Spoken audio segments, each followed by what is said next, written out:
I have a daughter, Sadie, with my ex-husband, John. We got divorced 5 years ago and I have primary custody while he sees her 2 weekends a month. Last year, he got married to Amanda, who has sole custody of her kids from a previous marriage. Amanda is a SOM, not for any health reasons or so on, she just doesn't want to work, while John works at a 9 to 5. He makes good money to support them, but not enough to live in luxury. I have a much higher paying job. Since it's just me and Sadie, I make sure she has the best possible life. She goes to a private school, set her up a college fund, and she has much better things than most kids: phone, clothes, etc. I still manage to raise her to be humble and not take things for granted, and she's one of the hardest working people I know. Always making sure to get good grades and keep her room tidy. Well, the last few times she came back after a weekend at John's, I noticed that the clothes she was bringing back in her duffel are A, not her size, and B, much cheaper and poorer quality than what I usually buy for her. I asked her why that is, and she told me that while she's at her dad's, Amanda takes away her nice clothes and gives them to her kids while Sadie gets the clothes they buy from Target.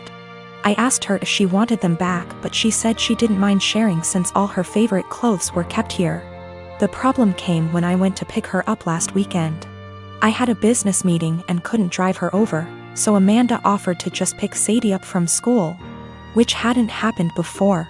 When I got there on Sunday, John and Amanda asked me to sit down with them, and when Sadie came to hug me, Amanda sent her to her room quite harshly, saying her punishment wasn't over yet. I was confused because Sadie very rarely misbehaves. They sat me down in the kitchen and said that it was unfair for Sadie to be going to a private school while her kids go to a public one. So they decided that Sadie would be pulled out of private school and put in the same school as the girls. They also said I should keep up Sadie's punishment because when they told her, she blew up at them, told them it wasn't fair, and yelled that Amanda and her kids weren't even her real family, that all they did was steal. I told them in no uncertain terms to off. I would not be pulling my child out of a school she likes, away from her friends, because they can't afford it. I told them they could easily make as much money as me if Amanda started working in her field because she has the qualifications, and the job market is very good. I told them their money problems are not my issue, and if Sadie's items get stolen again or they try to pull her out of school, I'll be taking this to court. They've been blowing up my phone ever since, calling me a selfish. And after telling the story to a friend, he told me I was rubbing my success in their face. But I still don't feel like I did anything wrong. I got temporary guardianship while waiting for a court hearing. We're going to try to get full custody and have John get 1 day a week of visitation, supervised for at least the first few months, and no contact with Amanda or her kids. This way, he still sees Sadie just as much and they can try to repair their relationship, but she doesn't have to go back there. All contact between us is made through emails, which are CC'd by my lawyer, and I've asked for Sadie's things back. I've talked to Sadie and we've decided that she's going to try therapy for a little while to help deal with everything that's happened. We've had the hearing and our custody arrangements been modified. Any and all decisions relating to Sadie are made by me, and me alone. John has supervised visitation once a week, and Sadie will continue in therapy to deal with all the issues Amanda and company have caused her. They tried to push for 50/50 custody split on grounds of alienation. So me trying to put Sadie against her father.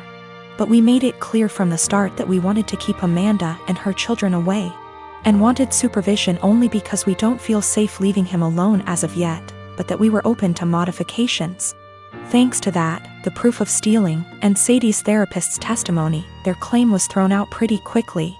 Amanda's pissed, and has tried to contact me and Sadie, but I made it clear to her that if she keeps harassing me or my daughter, I'll have to make this known to the authorities.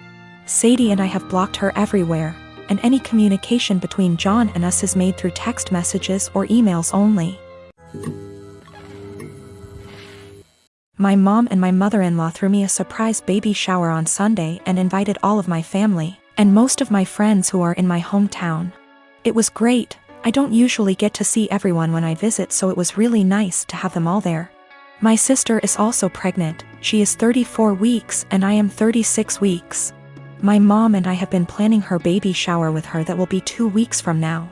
At the shower, Everyone kept complimenting me on how tiny I am and how good I look, and I could see my sister was getting really jealous.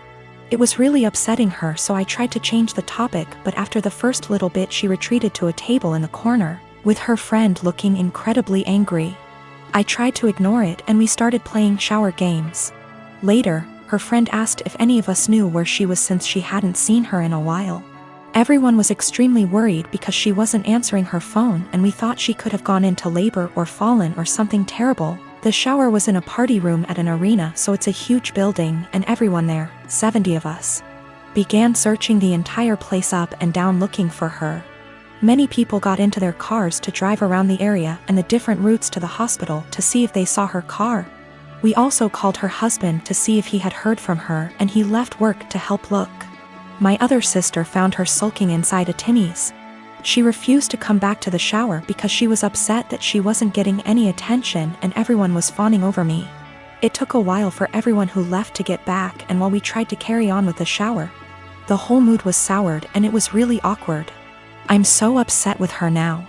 I suspect once the baby comes I won't go down to my hometown as much, and I won't get to see many of those people as often as I did before.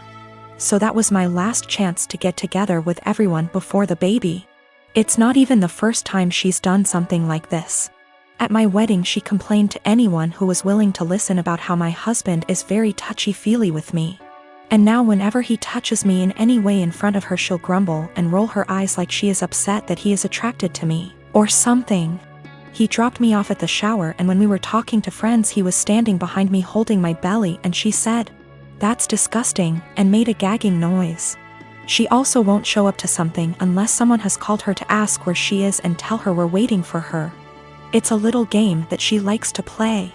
I don't know what her problem is, but I'm so sick of it.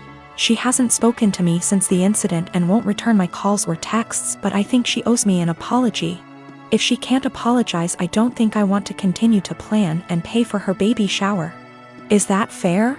My mom and my aunt think I just need to try to move past it because that's just how she is.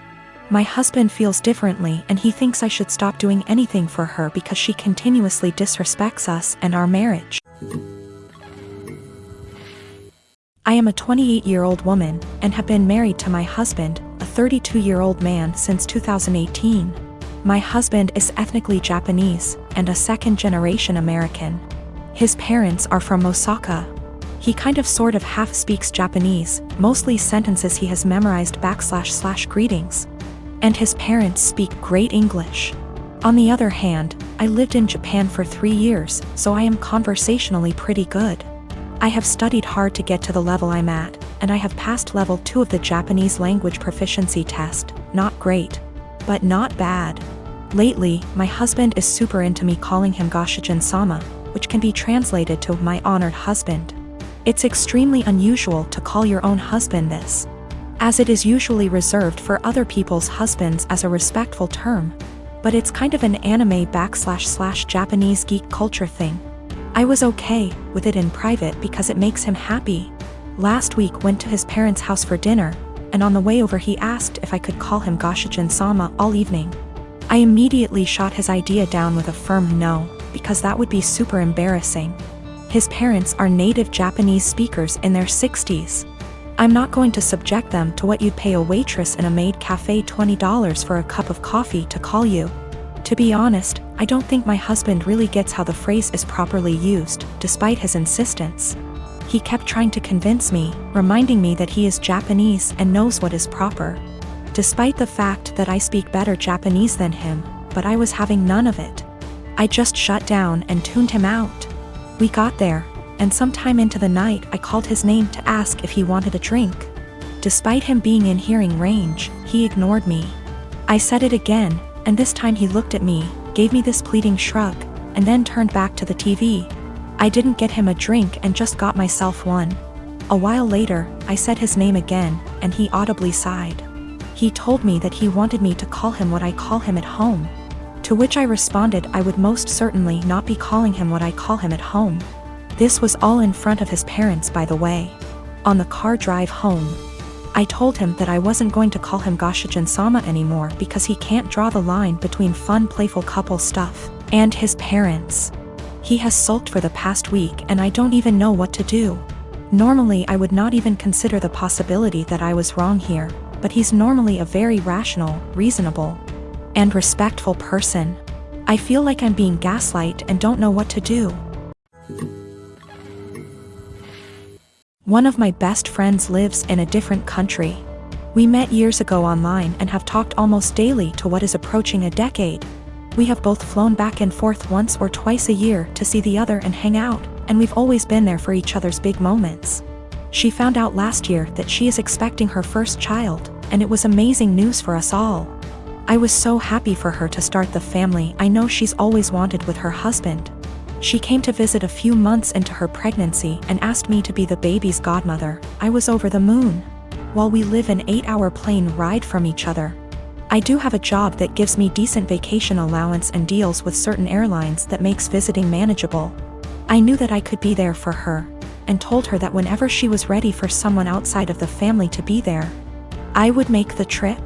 Last month, she had her baby shower. And I only found out when I saw on Instagram a mutual friend who lives in the same city as me had surprised her at the shower. I hadn't been invited. I was a little hurt and surprised, but it was the busiest month of the year for the company I work for, and I knew she knew that. So I figured that could be the reason, sent my gift by airmail and said congratulations. However, now she's reached out to me and told me that she has asked another friend, the same person who went to the baby shower, to be the baby's godmother, and that she only wants her child to have one. I felt like I'd been punched in the gut. I was heartbroken and felt a bit betrayed. For 6 months I have been excited to take on the role. My own godmother lives in New Zealand and has done for most of my life, so I knew it could work. Knew how to stay in contact and be a part of the child's life while living in another country. But now she's taken back her offer and chosen someone else. I wouldn't be so upset if she had chosen someone who lived closer. But she has replaced me with someone who lives in the same city as me, so it's not a distance thing. We have been friends for years. I have been there with updates, support and love her whole pregnancy. And at no point was there any clue she had changed her mind until the baby shower a few weeks ago. I don't know if I should confront her, tell her I'm hurt, or just accept her decision. It's her baby. And I would never want to force her into a decision she wasn't happy with. I just don't know what to do or say to her now. I want to let her know I'm sad that I'm missing out, but I don't want to sound like I'm whining.